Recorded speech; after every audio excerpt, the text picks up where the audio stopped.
ഇന്നത്തെ ക്ലാസ്സിൽ വായിച്ചു തരുന്നത് chapter 12 alternative forms additional science for FR VR etc. exercise 46.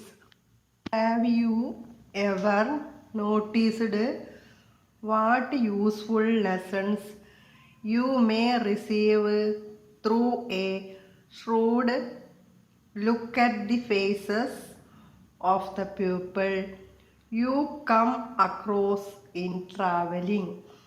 You will see in them humor and gloom, generosity and miserable, stinginess, pluck and nervous fear, wisdom and simplicity.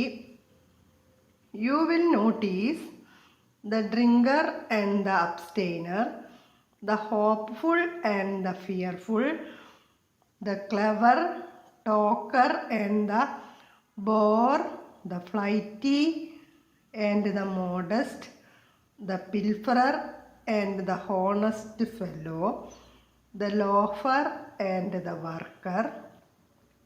5 minutes in a tramway car may offer us many lessons if we care to take them.